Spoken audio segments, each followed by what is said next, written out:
Bonjour, Jean-François Garcia, je suis vice-président du Club de la presse Occitanie et responsable de la cellule de veille médiatique.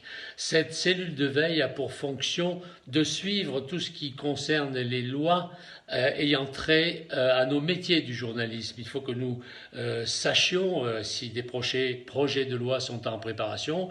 Il faut que nous nous renseignions avant, que nous examinions ces lois, que nous en discutions entre nous de telle manière que nous ne nous rendions pas compte un jour que nous nous sommes fait piéger, qu'on a une fois de plus, parce que ça arrive malheureusement de plus en plus souvent, réduit les prérogatives des journalistes lorsqu'ils exercent leur métier. La seconde vocation de cette cellule de veille, c'est de jouer le rôle de médiateur. Il se peut qu'un journaliste, une journaliste, qu'il soit en CDI ou bien qu'il soit pigiste, ait un problème avec son employeur. Dans ce cas, et à sa demande, nous pouvons jouer le rôle de sage, entre guillemets, de médiateur, pour essayer de trouver ensemble une issue favorable à ce conflit. Et puis troisième orientation de la cellule de veille, elle se résume en un seul mot, c'est la vigilance. Il faut être vigilant, bien entendu,